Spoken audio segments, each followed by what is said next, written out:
reading as he describes it that it's actually an outhouse with a half moon on the door and so forth. But in this future world, it's considered a great. And with whom did you share this? I'm sure this was written for some English class, or something. Do you remember whether you got a gold star or a rubber stamp of an apple? I got a lot of pats on the head. I'm sure you did as well. And did that? And we craved more, didn't we? Is that the beginning of it? Yes, wanting that applause. Yes, exactly. So between that story, yeah, and the events at Parth Farm, yeah, how many stories? Not many. Were there done? Not many, I'm sure. I mean, put it this way: I'm sure when I had to write something. Oh, I wanted to tell you. This reminds me. Comic book world. I was reading a review in the Wall Street Journal today of the new. I know you're a comic book person, yes, quite yes. heavily, I'm professionally. In 4 colors right here. I'm not into this at all. But Stan Lee was a good friend of the family, actually. Whose family? Your family? My family. When we were growing how up, did this happen? my parents had a quote unquote crowd. It was sort of the social set. Now, Stan Lee and his wife were not their really close friends, but they all went to one another's houses and partied together and so forth. And the joking name for Stan Lee and his wife was the Fun Couple. And when you say joking, well, because there was well, it was probably a little bit.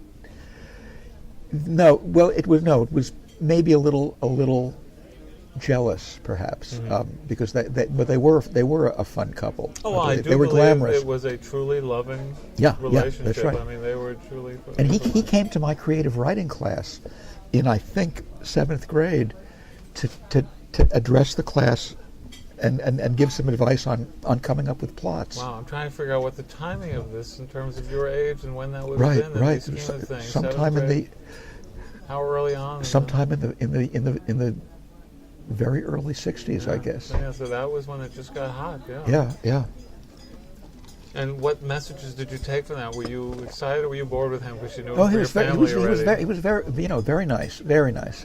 Nice of him to come. And he was. I remember he talked about the need for conflict. Some kind of a reasonable and exciting conflict in a story. So I'm not sure what else I remember that he told us. Well, did it do anything to actually meet a human being? I mean, I assume that's the first human being you would have met who made a living out of words, I would assume. Did that change anything to know a person can do this? At that point, I was much too young. It didn't mean anything. Years later, at Columbia, in the graduate school, I did have Anthony Burgess as a seminar prof, I guess, and just sort of to be sitting next to him or near him rather, and then at some point we would all, let's say, go to this bar called the Gold Rail, and sit at a big table and talk, and there the idea of seeing a well-known, successful writer in the flesh and seeing that he was, a clever, erudite human being, but flesh and blood, was probably very inspiring. Burgess was not a very good professor, and I think he was lazy basically. But just being around him was exciting. So he was more inspirational, aspirational than sure. good at telling you how to solve story problems or how to plot. Totally. He didn't tell us anything of any interest. Yeah.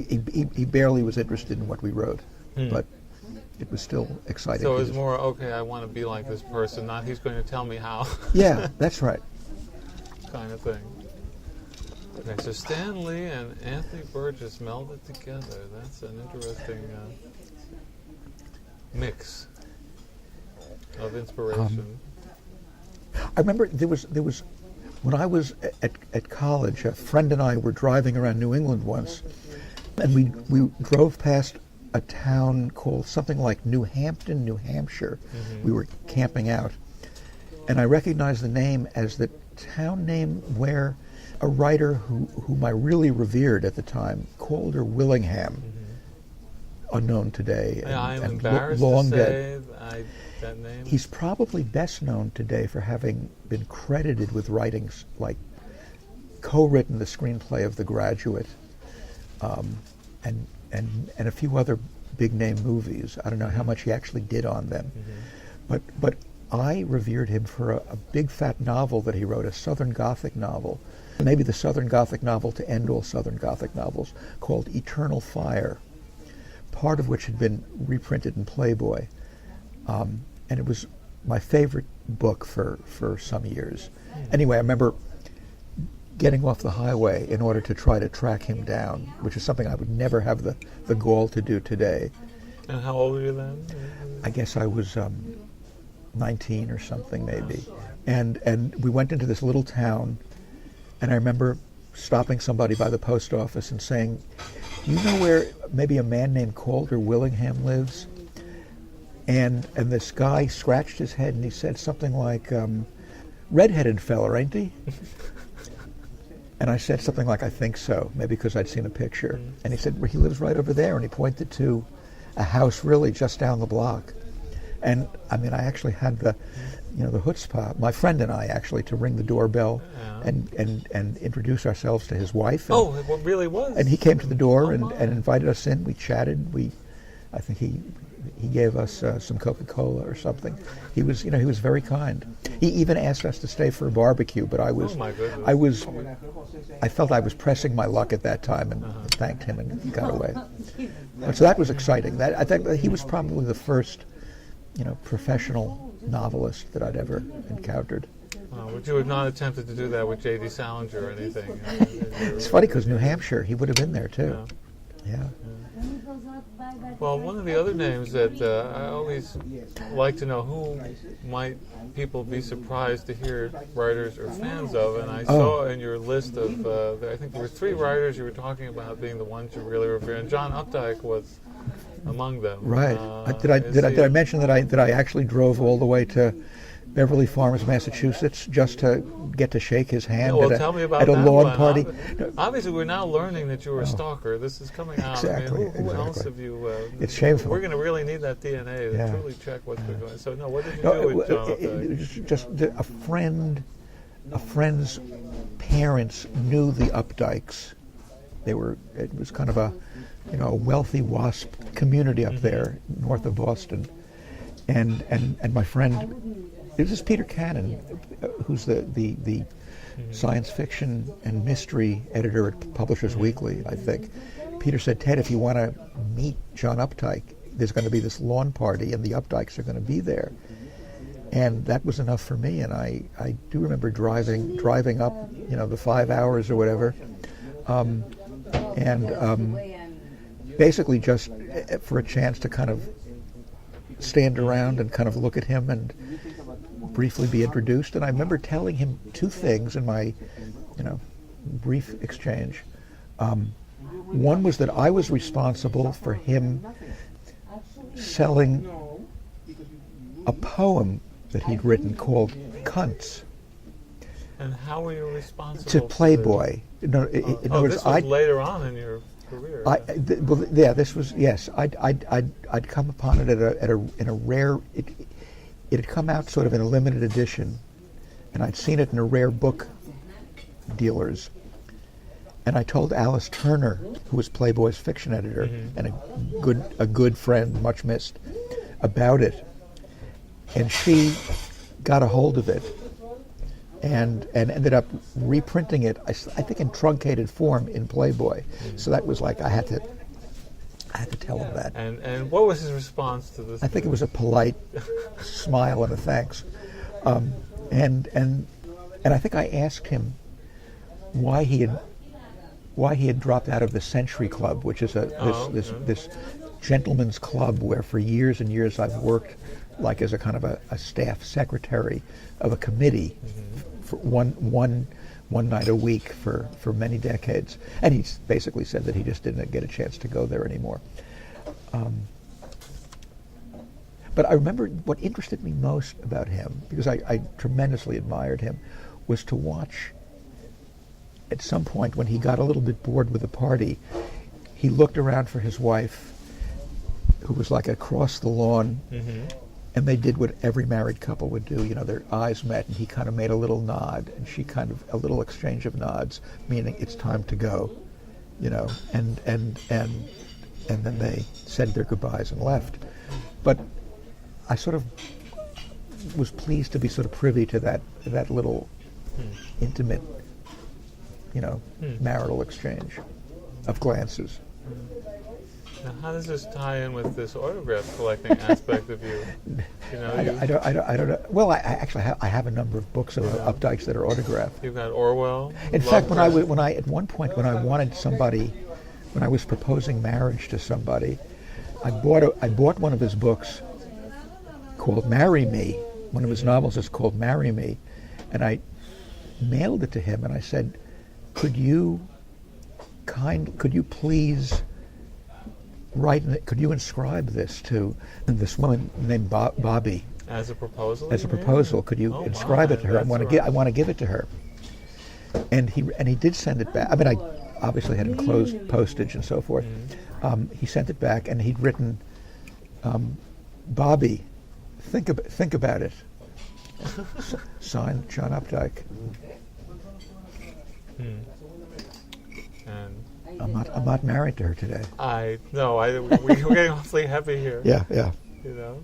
Yeah. So, did he ever ask? Did it work? I mean, did he follow up? Did you ever tell him what the result of that? No. You stayed away from that. No. You know? No. I'm just astounded at how much he turned out in his lifetime. You know, how he reviewed and wrote poems and novels and short stories and, you know, essays. Just amazing. Well, there are some people. Yes, you look at him. You look at Joyce Carol Oates, for example. I don't know which one of them. I think Joyce Carol Oates has the larger word count, if I were to guess, based on the number of short stories and novels. And they may be equal because I don't know that she does as much reviewing and so forth that they did. But Bruce J. Friedman, is he another person that I listed? I believe so. I remember Bruce J. Friedman. Bruce J. Friedman, someone who I believe once worked in magazine management, along with Mario Puzo. And, he definitely did. And others. And Joseph Heller and people like that. You know, Marvel Comics, True Confessions type and Screen magazine arm that occurred. I once found myself sitting next to Bruce J. Friedman in a theater, a little tiny theater, and I had the better seat on the aisle. But Friedman, who did not know me, I mean, I was a stranger to him. Friedman is a big guy. He's like 6'4", 6'5", or something. And I remember insisting that he change seats with me. I insisted that he take the better seat as befitted his height, because I said he'd given, you know, his works had given me so much pleasure that I thought he deserved it. That was my only. Did he feel odd to be recognized? I mean, because on one level it might have just been one person who didn't know who the other person was offering that. But once you recognized who he was, I don't know if that changed. We were both friends of John Bowers, who had a writer at Gallery who had written the play that we were attending. So that was the connection. Yeah. Well, you mentioned Kirby McCauley earlier. Yeah. And Kirby, he's responsible for so many things, including like the World Fantasy Award and all the conventions. Yeah. Well, I was. My impressions that you mentioned that you were helping to launch the World Fantasy Convention as well, or at least Wikipedia makes that claim, which is, helped co-found the World Fantasy Convention. No. It actually says that. It actually says that on your Wikipedia page. So you can disavow that now, and perhaps some listener will go in and correct I mean, I was with him that we should do that idea. That really gave me much too much credit. Well, how did you get? I was accompanying Kirby when he went up to Providence to try to arrange for the first of these conventions. That's about it. I was only at the second, which is 76, 75, something like that, 75, 76. Well, in a previous episode of this podcast, Tom Moglione explained